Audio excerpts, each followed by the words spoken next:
ঘৰৰ মালিক ৰঘুনাথ বয়স 50 বছৰ আৰু চহৰৰ এজন দামী ইঞ্জিনিয়াৰ। ইঞ্জিনিয়াৰ হোৱাৰ বাবে তেওঁৰ টকা পইচা অভাৱ নাছিল। পৰিয়ালৰ প্ৰতিটো তেওঁৰ মৰম সীমাহীন। মালিকনী নেহা এগৰাকী মৰমীয়াল নাৰী আছিল। মোৰ নাম আৰিয়ান আৰু মোৰ বয়স 22 বছৰ। মোৰ মা দেউতাই মোক বেটা বুলি মাতে। মই অতি শান্ত স্বভাৱৰ আৰু অকলে থাকি ভাল পাওঁ। সৰুৰে পৰা অকলে খেলা ধূলা কৰি আহিছোঁ। গতিকে কলেজত মোৰ বহুত বন্ধু নাই। কিন্তু মোৰ এই বিষয়ে মোৰ কোনো অভিযোগ নাই। সেইদিনা বৰ গৰম আছিল। প্ৰতিদিনে ৰ'দত কলেজলৈ যোৱাৰ বাবে মোৰ ছালত এলাৰ্জি হৈছিল। হাত আৰু পিঠিত ৰঙা ফোঁহা ওলাইছিল আৰু খজুৱতি ইমানেই তীব্ৰ আছিল যে মই বিচলিত হৈ পৰিছিলোঁ। মোৰ সমস্যাৰ কথা মালিকনীক ক'লো। মই ক'লো, বৰ খজুৱতি লাগিছে। কি কৰিব লাগে বুজি পৰা নাই। মালিকনীয়ে চিন্তিত হৈ সুধিলে, আৰিয়ান, কেতিয়াৰ পৰা তোমাৰ এই সমস্যা হৈছে? মই উত্তৰ দিলোঁ, আগতে আছিল যদিও আজি বহুত বৃদ্ধি পাইছে। মালিকনীয়ে ক'লে, ঠিক আছে, প্ৰথমে চাওঁ কি হৈছে। মই কিবা এটা ক'বলৈ ওলাইছিলোঁ। মালিকনীয়ে মোৰ হাতত ধৰি ভালদৰে চাবলৈ ধৰিলে। মোৰ হাতত ৰঙা দাগবোৰ স্পষ্টকৈ দেখা গৈছিল। মালিকনীয়ে লাহে লাহে মোৰ হাতখন তুলি ভালকৈ চাবলৈ ধৰিলে। তেতিয়া মোৰ লগত এনেকুৱা এটা ঘটিল যিটো মই আগতে কেতিয়াও অনুভৱ কৰা নাছিলোঁ। সেইটো মালিকনীৰ লগত। মোৰ এনে লাগিল যে মই আন এখন পৃথিৱীত উপনীত হ'লোঁ। মালিকনীৰ চকু মোৰ ওপৰত ৰৈ গ'ল। তাইৰ উশাহ নিশাহ দ্ৰুত হৈ পৰিছিল আৰু তাই মোৰ ওচৰলৈ আহিছিল। এটা মুহূৰ্তত আহিল যেতিয়া তাই ইমান ওচৰত আছিল যে তাইৰ উশাহ মোৰ মুখত অনুভৱ হৈছিল। তেতিয়া হঠাতে মালিকনীয়ে কিবা এটা কৰিলে যিটো মোৰ অজ্ঞাত আছিল। তাই মোৰ হাতত ওঠ দুটা ধৰি কেইছেকেণ্ডমান তেনেকৈয়ে থাকিল। তাৰ পিছত একো নোকোৱাকৈ তাই মনে মনে উঠি কোঠাটোৰ পৰা ওলাই গ'ল। মই স্তম্ভিত হৈ পৰিলোঁ। মনত প্ৰশ্নৰ ধুমুহা উঠিবলৈ ধৰিলে যে সেয়া কি আৰু কি হ'ল। সন্ধিয়াও একেটা ঘটনাৰ কথা ভাবি থাকি নিজৰ কোঠাত বহি থাকিলোঁ। ৰাতি যেতিয়া মালিক ঘৰলৈ উভতি আহিল, মালিকনীয়ে মাত দিলে, ক'ত আছা? খাদ্য সাজু হৈছে। মই তোমাৰ বাবে অপেক্ষা কৰি আছোঁ। মই বুজিব পৰা নাছিলোঁ কেনেকৈ মালিকনী মুখামুখি হ'ব। সেইবাবে মই মনে মনে বহিলোঁ। মালিকনীয়ে তাৰ পিছত ক'লে, সোনকালে আহা। মই উত্তৰ দিলোঁ, হয়। যেতিয়া তাই ডাইনিং টেবুল পালোঁ, মালিক আৰু মালিকনী ইতিমধ্যে তাত বহি আছিল।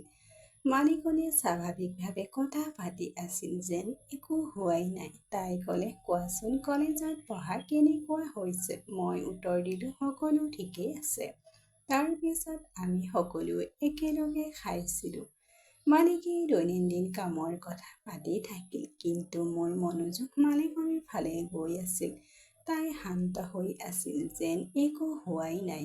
আমি একেলগে বহি কিছুদিন খাদ্য শেষ কৰাৰ পিছত তেতিয়া তেওঁলোক তেওঁলোকৰ ৰুমলৈ গ'ল। মই মোৰ ৰুমলৈ আহি কেতিয়া টোপনি গ'ল গমেই নাপালোঁ।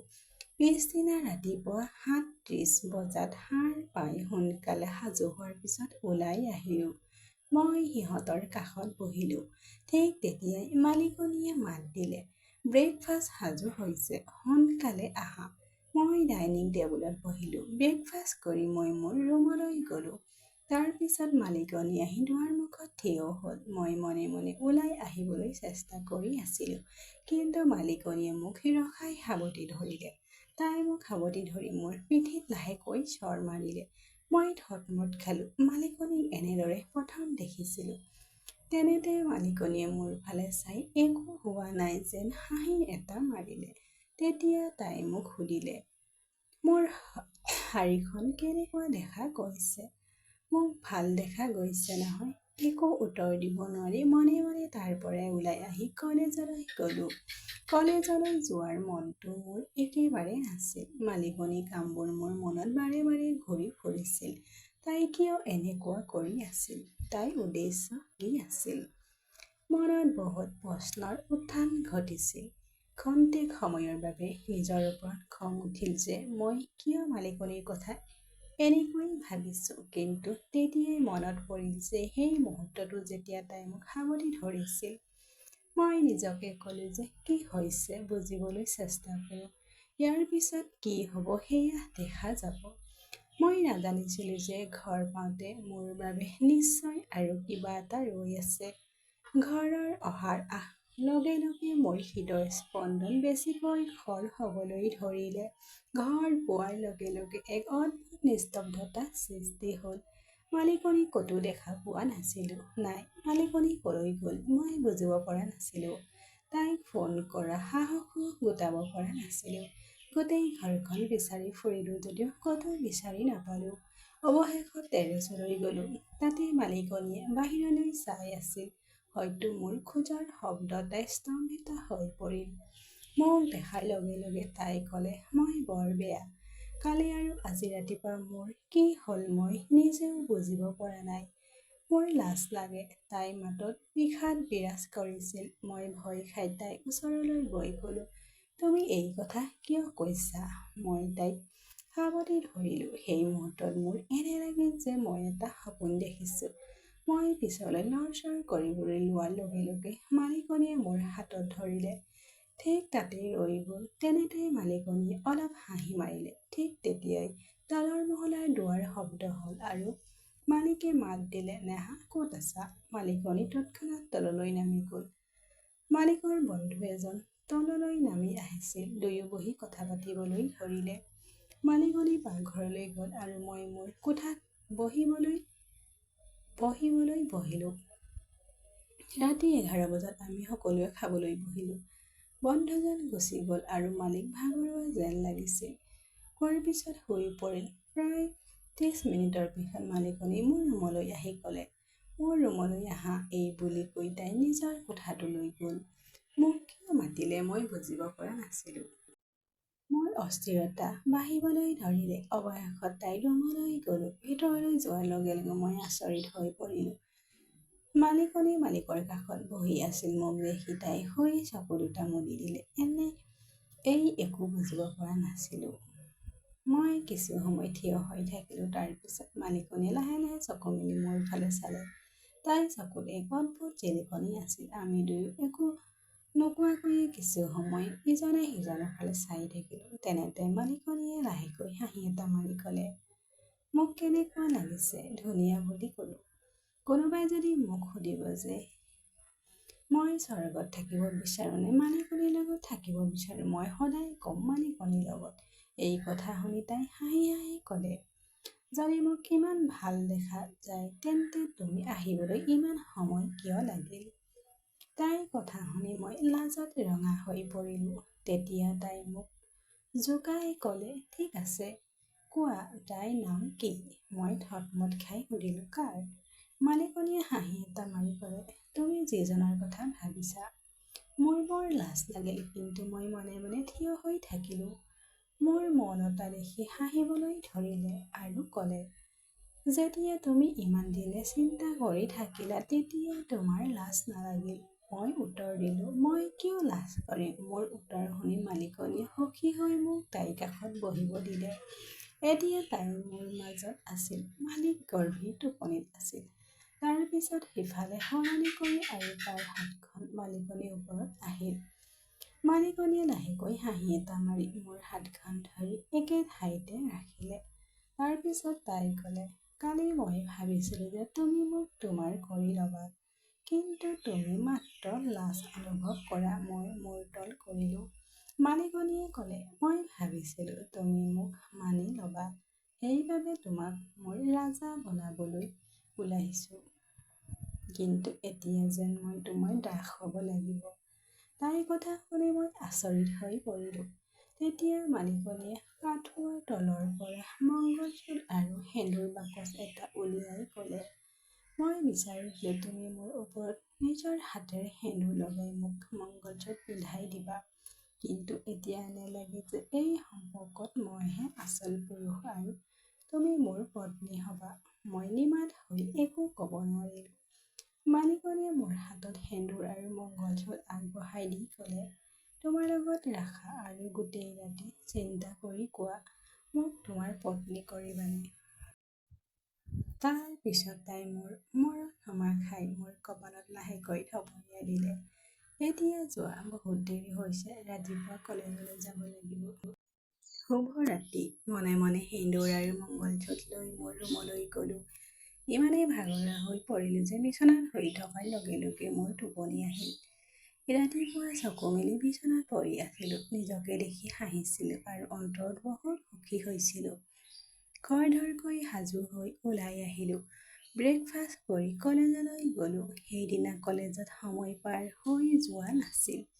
কলেজ শেষ হোৱাৰ লগে লগে মই ঘৰলৈ লৰালৰিকৈ ওলাই আহিলো যদিও ভিতৰলৈ যোৱাৰ লগে লগে দেখিলো যে মালিক ইতিমধ্যে ঘৰত আছে।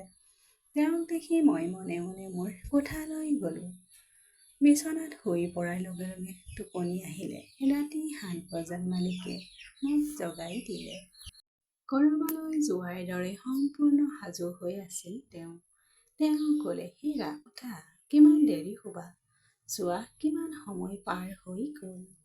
ঘড়ীটোলৈ চালো, ইতিমধ্যে ৭ বাজিছিল। মই থতমত খাই ক'লো, "মই ইমান দেৰি শুই আছিলো, মই নাজানিছিলো।" মালিকে ক'লে, "হয়, কলেজৰ পৰা আহি হয়তো ভাগৰি পৰিছা। ওলাই আহা, খাদ্য সাজু হৈছে।" মই সুধিলো, "আজি ৰাতি কলৈ যাবা?" তেওঁ ক'লে, "মই কামলৈ যাব লাগিব।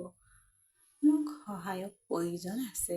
৫ দিনৰ বাবে আন এখন চহৰত যাব লাগিব।" এই কথা শুনি মই অন্তৰত সুখী হৈ পৰিলো। যদিও মুখত একো দেখা নাপালো। মালিকে ক'লে, "সেইবাবে আজি মই সোনকালে আহিছো। আজিয়ে গম পালো মাথো মোৰ নামটো তালিকাত আছে।" তাৰ পিছত আমি দুয়ো একেলগে ৰাতি আহাৰ খালো। ৰাতি আহাৰ শেষ হোৱাৰ লগে লগে মালিক যাবলৈ সাজু হ'বলৈ ধৰিলে। তেওঁ বাছ নিশা ১১ বজাত আছিল। গতিকে ১০ বজাত ওলাই গ'ল। মালিক যোৱাৰ লগে লগে মই আৰু মালিকনী ভিতৰলৈ আহিলো। আমি ভিতৰলৈ অহাৰ লগে লগে মই মালিকনীক হাতত ধৰিলো। মালিকনীয়ে জোৰেৰে চিঞৰিলে, "হীৰা, কি কৰি আছা?" আৰু তাই মোৰ হাতখন জোৰকৈ ধৰিলে। মই হাঁহি হাঁহি ক'লো, "তুমি সঁচাকৈয়ে আচৰিত।" তাই ক'লে, "ঠিক আছে, এতিয়া এই সকলোবোৰ এৰি প্ৰথমে মোৰ কালিৰ প্ৰশ্নৰ উত্তৰ দিয়ক। মোক পত্নী কৰিবানে?" মই হাঁহি হাঁহি ক'লো, "ইমান ধুনীয়া পত্নীৰ বাবে মই যিকোনো বস্তু ল'বলৈ সাজু।" মোৰ কথা শুনি মালিকনীয়ে মোক লাহেকৈ চৰ মাৰি ক'লে, "তুমি ৰাজপুত। প্ৰথমে সেন্দুৰ আৰু মংগলচূত আনিবা।" দৌৰি গৈ মোৰ কোঠালৈ গৈ সেন্দুৰ আৰু মংগলচূত লৈ উভতি আহিলো। দুৱাৰখন ওচৰ পাওঁতে দেখিলো ইতিমধ্যে খোলা আছে। ভিতৰলৈ গৈ মালিকনীৰ আগত থিয় হ'লো। মালিকনীক সেন্দুৰ দিলো। তাৰ পিছত তাই মোৰ ডিঙিত মংগলসূত্ৰ লগাই দিলে। সেই মংগলসূত্ৰটো আছিল এক সাধাৰণ শিকলিৰ দৰে, যিটো চালে কোনেও বুজিব পৰা নাছিল যে ই কি। কিন্তু মই আৰু মালিকনীয়ে ইয়াৰ অৰ্থ জানিছিলো। তাই লগে লগে ভৰি দুখন চুবলৈ কোজা হৈ পৰিলো। আশীৰ্বাদ দি ক'লে, "সদায় সুখী হওক।" তাৰ পিছত তাইক পিছলৈ ঠেলি বিচনাত বহিবলৈ দিলে। এই অস্থিৰ হৈ মোৰ ফালে আগবাঢ়িবলৈ ধৰিলে। তেতিয়া মালিকনীয়ে ক'লে, "আপুনি ইমান খৰখেদা কিয়? এই কামটো কৰিছে নেকি?" মই দ্বিধাবোধ কৰি ক'লো, "এতিয়া মোক ওচৰলৈ আহিবলৈ দিয়া।" মালিকনীয়ে মোৰ ফালে চাই লাহেকৈ হাঁহি এটা মাৰিলে।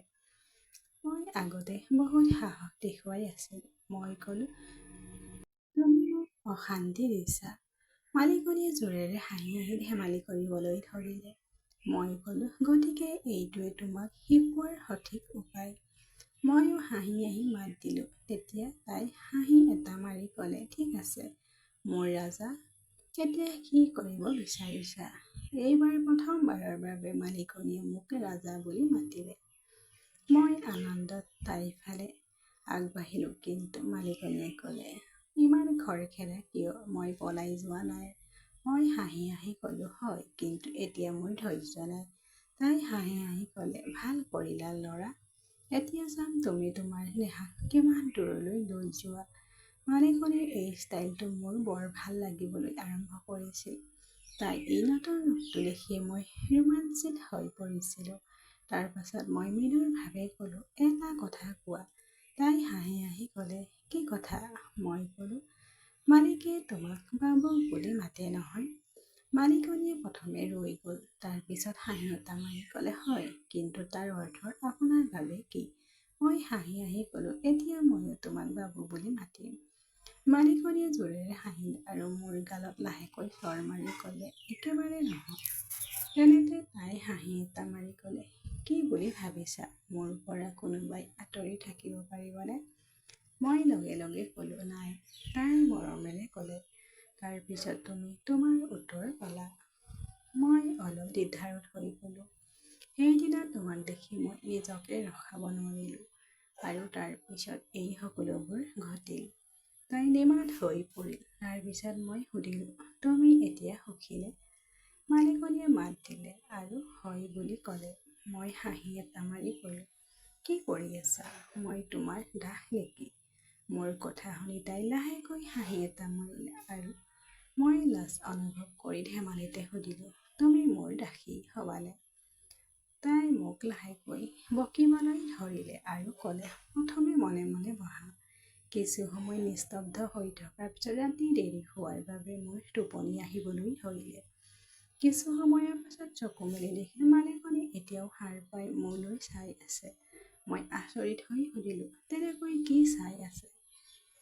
তাই মোৰ চুলিখিনি আদৰ কৰি ক'লে, মই মাত্ৰ চাইছোঁ তুমি কিমান ডাঙৰ হৈ গ'লা আৰু কেনেধৰণৰ কাম কৰিবলৈ আৰম্ভ কৰিছা। মই হাঁহি হাঁহি ক'লোঁ, তুমি সঁচাকৈ আচৰিত। তাই নিমাত হৈ পৰিল আৰু তাৰ পিছত মোৰ চুলিত আদৰ কৰি থাকোঁতে তাই ক'লে, এইটো বৰ পুৰণি কথা। মই বিৰক্ত হৈ ক'লোঁ, এৰাই চলি কথা নাপাতিবা। কি হৈছে পোনে পোনে কোৱা। মই দীঘলকৈ উশাহ এটা লৈ ক'লোঁ, এইটো সৰুতে সেই সময়ৰ কথা। এনেবোৰ কথা প্ৰতি মোৰ বৰ কৌতূহল আছিল। মোৰ এজন বন্ধু আছিল। আমি দুয়ো কেতিয়াবা এনেকুৱা কথা পাতিছিলোঁ। এদিন আমি পাৰ্কত দেখিছিলোঁ, য'ত এজন 18 বছৰীয়া ল'ৰাই 40 বছৰীয়া এগৰাকী মহিলাৰ লগত কথা পাতি আছিল। ল'ৰাটোৱে ক'লে, তোমাক দেখিলে মই নিজকে ৰখাব নোৱাৰোঁ। তুমি ইমান ধুনীয়া যে তোমাক দেখাৰ পিছত যিকোনো ব্যক্তিয়ে ইমান হ'ব পাৰে। মহিলাগৰাকীয়ে প্ৰথমে হাঁহিলে, তাৰ পিছত ক'লে, ল'ৰা, মই তোমাতকৈ বহুত ডাঙৰ। কিন্তু ল'ৰাটোৱে ক'লে যে মোৰ বাবে কোনো কথা নাই, বয়স মাথো এটা সংখ্যা। প্ৰেম হৃদয়ৰ পৰাই ঘটে। মালিকনীয়ে হাঁহি এটা মাৰি ক'লে, তেতিয়া মই আৰু মোৰ বন্ধুৱে বহুত কথা পাতিলোঁ এই বিষয়ে। আমি আচহুৱা পালোঁ, কিন্তু ক'ৰবাত আমি বুজিলোঁ যে প্ৰেমৰ বয়স নাই। মই কৌতূহলেৰে সুধিলোঁ, তাৰ পিছত কি হ'ল? তাই লাহেকৈ হাঁহি হাঁহি ক'লে, সেই মহিলাগৰাকীয়ে প্ৰথমে অস্বীকাৰ কৰি থাকিল, কিন্তু লাহে লাহে তাই ল'ৰাটোৰ মৰম মানি ল'লে। এদিন তাই নিজেই তাৰ হাতত ধৰি ক'লে যে যদি আপুনি সঁচাকৈ মোক ভাল পায় তেন্তে মোক সন্মান কৰিবলৈ শিকক। মই তাইৰ কথা ভালদৰে শুনি আছিলোঁ। তাৰ পিছত মই ক'লোঁ, গতিকে মোক কেতিয়াবা এনেকুৱা কিবা এটা অনুভৱ কৰিছিল নেকি? মালিকনীয়ে মোৰ ফালে চাই মনে মনে থাকিল। তাৰ পিছত ক'লে, মই কেতিয়াও ভবা নাছিলোঁ যে মোৰ লগত এনেকুৱা হ'ব। কিন্তু সেইদিনা তুমি মোক দেখি তোমাৰ চকুতো সেই ল'ৰাটোৰ চকুত যি অনুভৱ আছিল, মই একো ক'ব নোৱাৰিলোঁ। মাত্ৰ তাই চকুলৈ চাই থাকিলোঁ। তাৰ পিছত মালিকনীয়ে হাঁহি হাঁহি ক'লে, এতিয়া তুমি ডাঙৰ হৈ গ'লা, সেইবাবে এই সকলোবোৰ তোমাৰ বাবে নতুন নহয়। মই লাহেকৈ ক'লোঁ, গতিকে তুমি মোৰ প্ৰশ্নৰ উত্তৰ দিলা নেকি? মালিকনীয়ে মোৰ মুখত হাত থৈ ক'লে, তুমি কি ভাবিছা? মই হাঁহি মাৰি তাইক সাৱটি ধৰিলোঁ। মালিকনীয়ে মোৰ মূৰত চুমা খাই ক'লে, এতিয়া শুই যোৱা। বহুত দেৰি হৈছে আৰু হয়, সপোনত আকৌ একেটা প্ৰশ্নই নাহে। মই হাঁহি হাঁহি ক'লোঁ, ঠিক আছে বাবু, কিন্তু এদিন মই উত্তৰটো পাম। তাই হাঁহি হাঁহি লাইট বন্ধ কৰি গুচি গ'ল। মই চিন্তাত হেৰাই গ'লোঁ।